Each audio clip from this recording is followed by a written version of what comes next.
Olá, meus caros, aqui quem fala é Irene Nohara, sou livre docente, doutora em Direito do Estado pela Universidade de São Paulo e professora de Fundamentos de Direito Público pela Universidade Presbiteriana Mackenzie.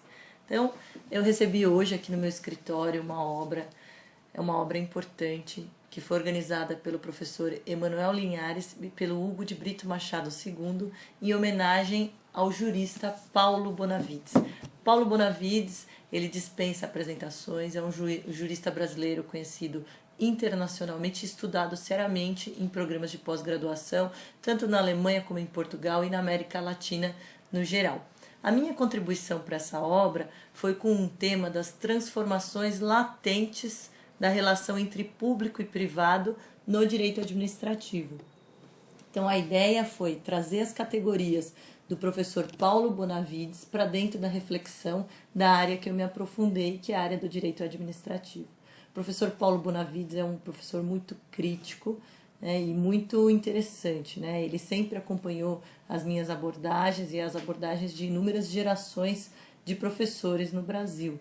Então, a ideia foi trazer duas categorias relevantes do professor Paulo Bonavides, que são, em primeiro lugar, a questão do neoconstitucionalismo, que seria esse movimento que, mesmo na nossa circunstância atual, nos faz refletir sobre se as riquezas nacionais estão sendo aproveitadas devidamente para determinados grupos internos ou se existe também, no momento atual, alguma expoliação em relação a trocas desiguais.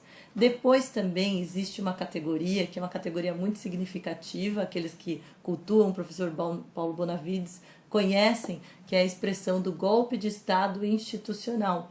Golpe de Estado institucional seria uma circunstância em que haveria um golpe feito pelas instituições de interesses que surgem nos poderes e que são interesses que não vêm a público declarar quais são as suas intenções, mas que promovem transformações ao ordenamento jurídico que podem ser transformações retrocesso em relação à pauta de conquistas. Então, trazer essas categorias para dentro do direito administrativo significou, no caso do meu artigo, a reflexão sobre as transformações da relação entre público e privado nas modificações dos modelos de Estado. Aí a minha tese de livre docência, que foi sobre a questão da reforma administrativa e da burocracia. A gente sabe que houve um período histórico no Brasil que foi um período de patrimonialismo, em que as relações entre público e privado eram relações distorcidas.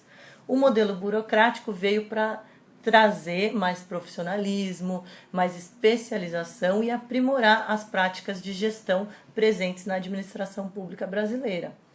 Já o modelo gerencial, aquele da década de 90, procurou, de certa forma, questionar o modelo burocrático e trazer algumas inovações com base naquilo que era desdobrado na chamada New Public Management, na sua fase inicial de gerencialismo. Daí porque essa reforma da década de 90 trouxe o modelo gerencial. Do modelo gerencial, houve inúmeras transformações ao direito público brasileiro e, sobretudo, ao direito administrativo. Então, veio lei de responsabilidade fiscal, a concessão ela foi uma modelagem insuficiente para atrair investimentos, então houve uma influência internacional no sentido da adoção do modelo de PPP.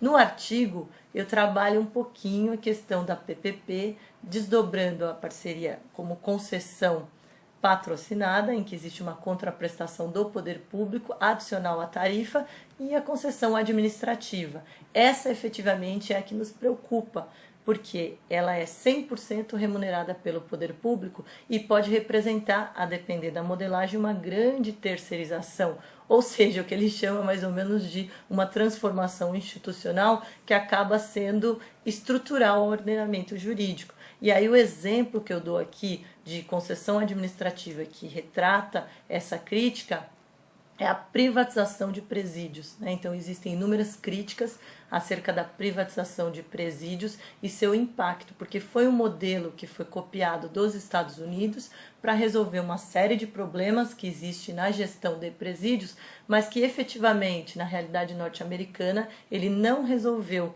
a questão dos problemas que envolvem os direitos humanos e todos os demais problemas da própria gestão dos presídios, né? Então são questões aí mais estruturais sobre a dignidade humana, a possibilidade do Estado explorar esse tipo de atividade, se ela seria terceirizável ou não, é todo um embate que se faz na atualidade sobre essa modelagem em particular. Claro que existem PPPs aí que são adequadas a dadas realidades, mas tem outras que trazem problemas e são problemas de mercantilização de uma atividade típica do Estado. Então, eu gravei esse vídeo para trazer um pouquinho dessa contribuição, para festejar a realização dessa obra, Democracia e Direitos Fundamentais, pelo Emanuel Linhares e pelo Hugo II, com o auxílio de diversos juristas do país todo, numa merecida homenagem ao professor